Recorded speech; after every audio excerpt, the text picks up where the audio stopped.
Rain drummed steadily against the wide glass windows of Amber's, the soft patter mixing with the low hum of conversation and the faint jazz notes playing from the speakers.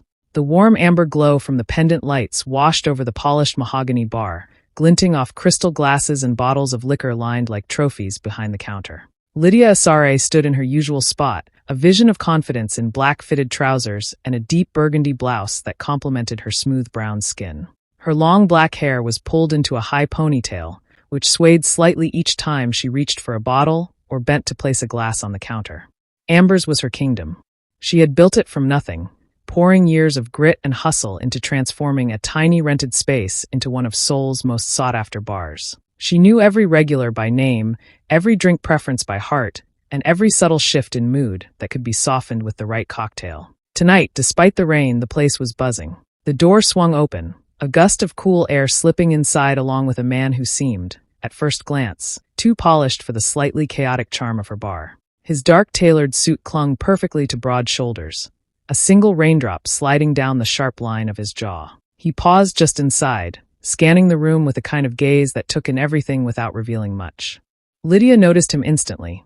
She always did when someone new stepped into her space. He carried himself like someone who was used to attention but didn't ask for it. She was already reaching for a clean glass when he made his way to the counter, settling onto a stool with unhurried grace. "What can I get you?" she asked, her tone warm but with an edge of challenge. She'd seen his type before, men who thought they could outwit her behind her own counter. The corners of his mouth lifted, just barely. "Surprise me." She tilted her head. "That's dangerous. People have been surprised into drinks they regretted." "I'm willing to take the risk," he said, his voice deep, smooth, and threaded with amusement. Then he leaned in slightly. "Make me something off-menu." Lydia's brows arched. "Testing me?" "Maybe," he replied, eyes glinting. "Or maybe I just want to see what you do when no one's following a recipe." She let out a soft laugh and reached for the bottles. "All right, Mr. Mystery. Let's see if you can handle what I give you." Her hands moved with precision, measuring by instinct rather than by the jigger on the counter. A pour of dark rum, a splash of fresh lime, a touch of elderflower liqueur, and a dash of bitters. She shook it hard over ice, the sound ringing sharp through the quiet between them, then strained it into a chilled coupe glass. The pale golden drink caught the light as she slid it across to him. He picked it up, inhaled, and took a slow sip. His brows lifted, then smoothed, as though he was carefully concealing approval. "Well?" she asked, leaning on the counter with a knowing smile. His eyes met hers, smooth at first, then a little bite at the end. "Like you." She smirked, ignoring the way her stomach gave a small twist. "Flattery won't get you a free drink." "I wouldn't dream of it," he said, setting the glass down. "What's it called?" She pretended to think. "Haven't named it yet. Maybe I should call it The Mystery Man." He chuckled, the sound low and genuine. "Shin Hanol," he offered, extending a hand. She looked at it for a beat before taking it. "Lydia Asare, owner, bartender, and occasional therapist for the brokenhearted." "Good to know," he murmured, his gaze lingering on her a moment longer before he pulled back. They talked a little after that, nothing too personal, just small observations about the rain, the music, and the kind of people who came in on stormy nights. But there was a pull between them, an undercurrent Lydia was aware of, but chose not to dwell on. When a group at the far end called her over, she excused herself with a quick smile. By the time she returned, his glass was empty, and the stool was vacant. All he'd left behind was a folded slip of paper under the rim of the glass. She unfolded it to find 3 words, written in neat, deliberate handwriting: "Best drink ever." No number, no business card, no hint of how to reach him again. She shook her head, slipping the paper into her apron pocket before moving on to her next customer. She had no time for mysterious men with sharp suits and sharper smiles. But when she finally locked up that night, walking through the rain to her small apartment, the taste of their brief conversations still lingered. She told herself it was nothing, just another interesting customer passing through. And yet, somewhere in Seoul, Shin Hanol was staring out of his high-rise office window, the city lights reflecting in his eyes, thinking about the woman with the quick hands, the fearless gaze, and the drink that had caught him completely off guard. The next morning, Lydia was behind the bar earlier than usual, prepping citrus slices and polishing glasses, while the faint smell of brewed coffee drifted through Amber's. She liked the quiet hours before the first customer walked in. No music, no clinking glasses, no strangers' eyes to meet. Just her and the heartbeat of the place she'd built. The sound of the door chime startled her. Daylight customers were rare, unless they were there to beg for a hangover cure. But instead of a bleary-eyed regular, it was him, Shin Hanol. She frowned. "We don't open for another hour." "I'm not here for a drink," he said, stepping inside as if the space already belonged to him. "I'm here to make you an offer." Her eyebrows rose. "If this is about buying another mystery man cocktail, I'm flattered, but you can wait until I'm open." "Not that kind of offer," he replied, glancing around the bar as though taking mental measurements. "I think Amber's has something special. I'd like to invest. Take it global. Tokyo, Singapore, maybe even back to your home country. Ever considered expansion?" Lydia stared at him, a slow grin spreading across her face. "Let me guess, you walk into bars, charm the owners, and then drop some big investor pitch? Sorry, Mr. Hanol, but I'm not in the market for fairy godfathers in suits." He smirked. "You think I'm trying to impress you, aren't you?" She shot back, picking up a glass and polishing it with deliberate focus. "Maybe," he admitted, leaning against the bar. "But that doesn't mean the offer isn't real." She set the glass down and met his gaze. "I built this place from scratch with my own money and my own hands. I'm not looking for someone to swoop in and fix it. So thank you, but no." He studied her for a moment, something like amusement flickering in his eyes. "Stubborn," he murmured, as if he'd just confirmed a suspicion. "I like that." Lydia rolled her eyes and waved him toward the door. "Come back when we're open if you want a drink. Otherwise, I've got work to do." Hanol didn't argue. He simply nodded, gave her a polite half-bow, and walked out, the faintest smile tugging at his lips. She thought that was the end of it. But over the next week, he appeared again and again. Sometimes in the afternoon when the bar was slow, sometimes at night when the place was buzzing. Each time, he ordered something different, asking about the ingredients, about the music she played, about her customers. It wasn't idle chatter. He actually listened. One evening, as she poured a frothy gin sour into a coupe for him, he asked, "What made you leave Ghana for Seoul?" She hesitated, the memory surfacing with a familiar ache. "A little bit of curiosity, a little bit of stubbornness. I wanted something different. I'd visited once, fell in love with the city's energy. So I came back, and well, here we are." He nodded. "And Amber's? Started with a part-time bartending job," she said, setting the glass down in front of him. "Saved up. Bought the space. The first year was hell. Thought about quitting twice. But," she shrugged, "it's mine. I like watching people's faces when they taste something I've made. It's a little bit of magic." Hanol sipped his drink, his gaze warm. "I've spent years building hotels, hosting the richest guests in the world. But I can't remember the last time I made something with my own hands and watched someone smile because of it." She leaned on the counter, tilting her head. "So, Mr. Billionaire, you're saying my job's better than yours?" He laughed quietly. "I'm saying your job looks a lot more like joy." The way he said it made her chest tighten unexpectedly. She straightened, breaking the moment by turning to help a regular waving at the far end. Days turned into weeks, and his visits became part of her routine. She told herself it was harmless, that she enjoyed his company, but nothing more. Still, she noticed the way he listened when she spoke, the way he remembered small details she'd mentioned once, the way his eyes crinkled when she made him laugh. One night, after she'd shooed the last customer out, he stayed behind, helping her wipe down the counter. He set the cloth aside, leaning closer. "Lydia," he said quietly, "I have more money than I could spend in 10 lifetimes. But I've never looked forward to anything as much as I look forward to sitting here, talking to you." For a heartbeat, the air between them felt heavier, charged. Her pulse stumbled, but she forced a teasing smile. "Careful, Hanol. That almost sounds like you're falling for your bartender." His answering smile was slow and certain. "Maybe I am." She turned away before he could see the warmth in her cheeks, busying herself with stacking glasses. "Don't get ahead of yourself. I'm not that easy to win over." "Good," he said, pushing his chair back. "I like a challenge." When he left that night, the echo of his words stayed with her long after she locked the door. She told herself she wouldn't get pulled in, that men like him lived in a different world, one where women like her didn't belong. And yet, lying in bed, staring at the ceiling, she caught herself smiling in the dark. For the next few days, Lydia didn't see Hanol. He didn't stop by for a drink, didn't text, though she realized with mild irritation that she didn't even have his number to begin with. She told herself she wasn't keeping track. She was. It was on a Wednesday afternoon, just as she was restocking the whiskey shelf, that the door opened, and there he was again, wearing a green suit and a faint smile that said he'd come with a purpose. "Afternoon," she said casually, ignoring the way her pulse picked up. "You've been quiet. Almost thought you'd given up on your little project of whatever this is." I was giving you time to miss me, he said, sliding onto his usual stool. She snorted. Confident, aren't you? He leaned forward, elbows on the bar. I have a proposition. One of my hotels is hosting an exclusive rooftop event this weekend. I want you there, as the featured bartender. Her brows rose. You want me to perform like some cocktail magician for your rich friends? I want you to be yourself, he said simply. They'll love you.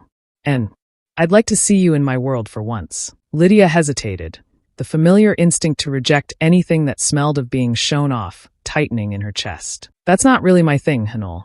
I'm not a display piece. I know, he said, holding her gaze. But you're exceptional at what you do. I'd rather show you off for your skill than anything else. Please, Lydia. Just this once. Her lips curved despite herself. You always get your way, don't you? Not always, he said. But I'm willing to work for it.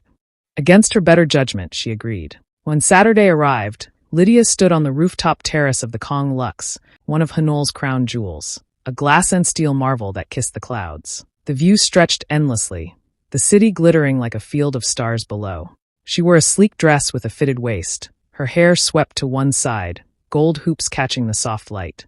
The portable bar gleamed under fairy lights, stocked with top-shelf spirits and fruits. From the moment she started mixing, she drew a crowd. She moved with fluid confidence, tossing shakers, garnishing drinks with a flick of the wrist, her easy laughter making strangers lean in closer. People complimented her style, her accent, her smile. Lydia could feel Hanol's eyes on her even as she worked. Every time she glanced up, he was watching, not possessively, but with a quiet pride that warmed her more than the champagne.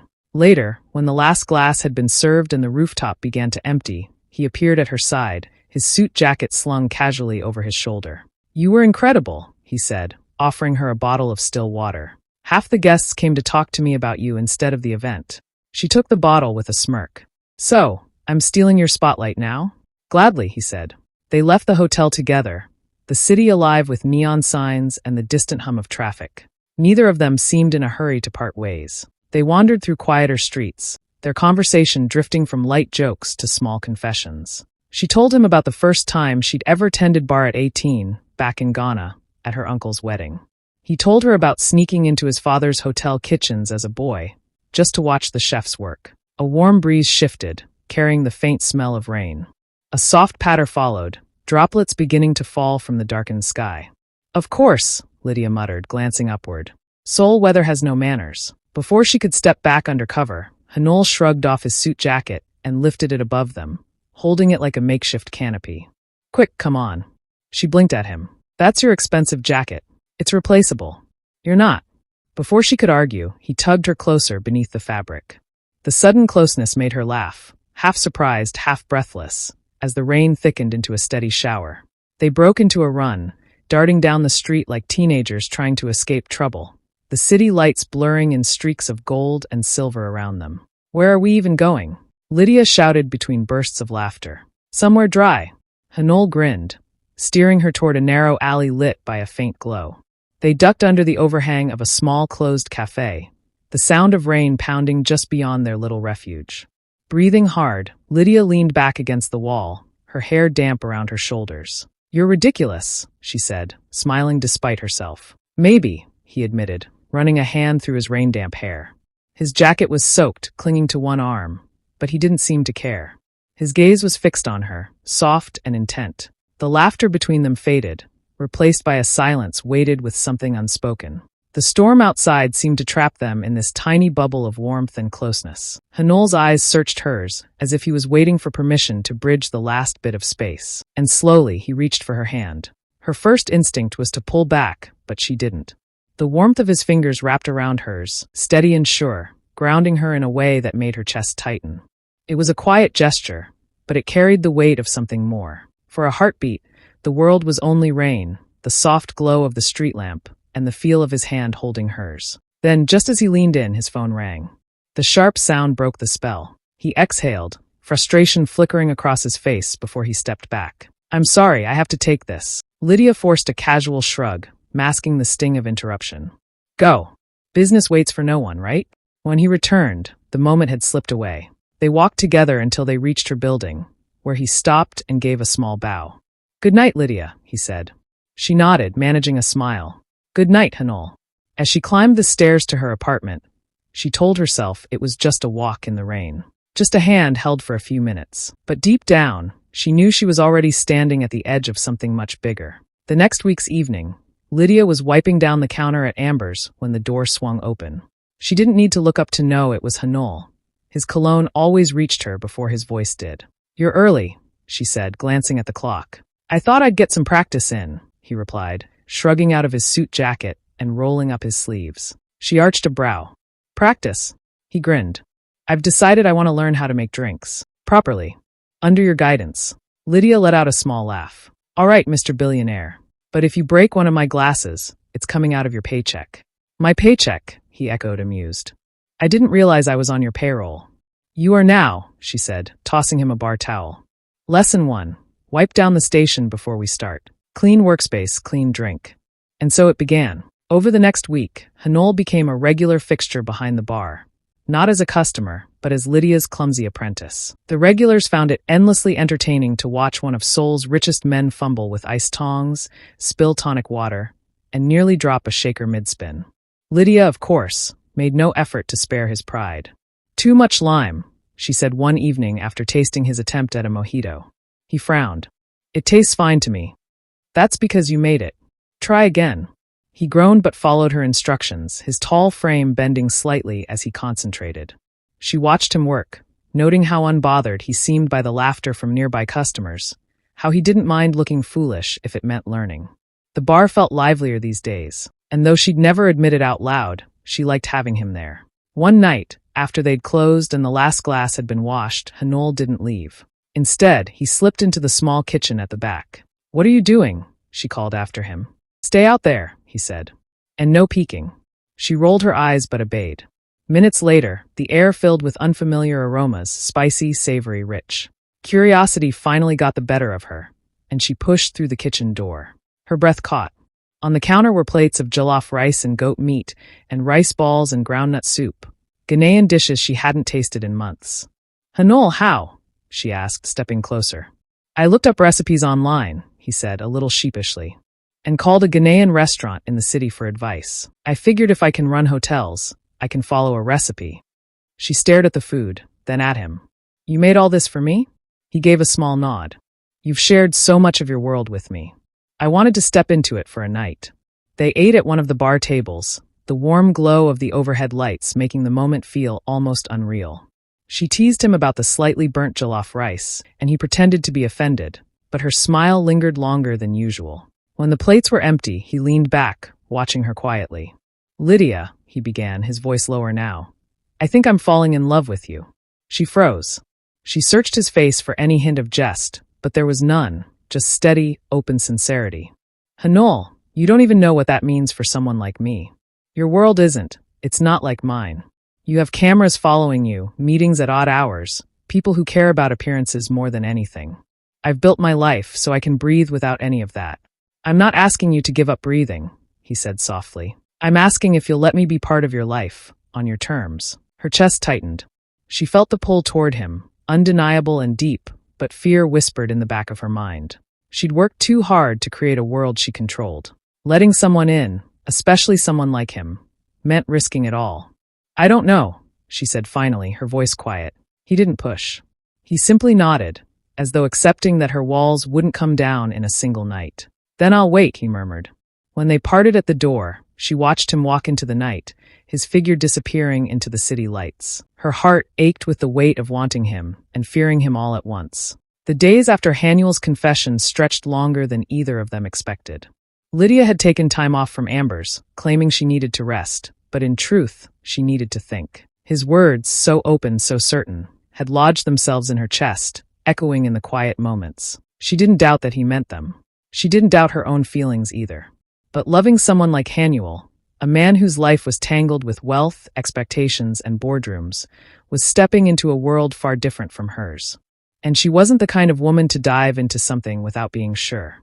Hanul didn't call, he didn't show up unannounced. The first day without her, he'd stood outside Amber's, half tempted to walk in just to see if she'd changed her mind. But he respected her space. Respect didn't make the ache of missing her any less, though. By the third evening, he'd grown restless. He'd gone through the motions at work, had dinner with his sister, and even answered calls from his business partners. But no amount of distraction could shake the thought of Lydia's laugh, the sound of her voice when she teased him, or the way her eyes softened when she listened. On the fourth night, just after sunset, Hanol found himself walking the familiar street to Amber's without planning to. His hand lingered on the brass handle of the door before pushing it open.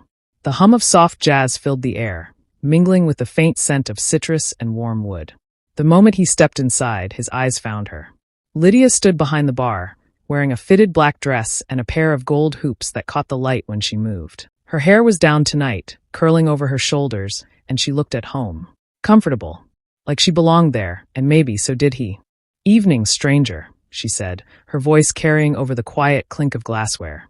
There was a small, knowing smile on her lips. Hanol felt his chest tighten, but he managed a smirk. "I wasn't sure you'd want to see me." She didn't answer immediately. Instead, she reached for a bottle on the shelf behind her, poured a generous measure into a short tumbler, and slid it across the polished counter toward him. "Neat. No ice." He took the glass, watching her carefully. "You remembered." "I remember a lot of things," she said softly, resting her hands on the counter between them. He took a slow sip, the burn of the drink grounding him as he waited. Lydia drew in a quiet breath, her eyes flicking to the shelves before meeting his again. "I needed a few days to be sure. I've built this place from scratch, Hanol.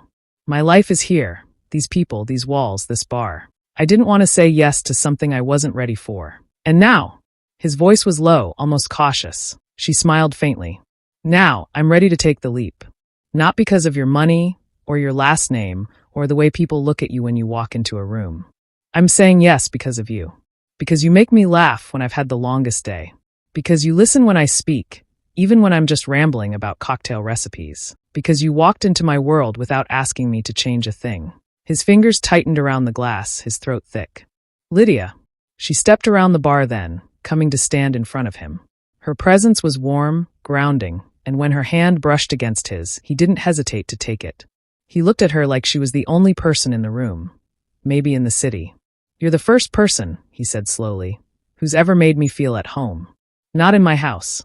Not in my office. Here." Her lips curved. "Then maybe you should stay a while." "I'm not going anywhere," he promised. The air between them shifted, softer now, closer. She glanced at his lips before looking back into his eyes, and in that moment, the rest of the bar seemed to fade. Hanol reached for her, his hand cupping her cheek, and she leaned into the touch as if it had always been meant for her. Their kiss was unhurried, the kind that felt like a quiet answer to a question they'd both been asking for weeks. Around them, the bar carried on in its gentle rhythm, the low hum of music, the occasional clink of glasses, but none of it mattered. When they finally pulled back, Lydia chuckled softly, her forehead resting against his. "Guess this is our toast to something real." After a while, they pulled apart, and then Hanol lifted his glass, still in his other hand, and tapped it gently against hers on the counter. "To us."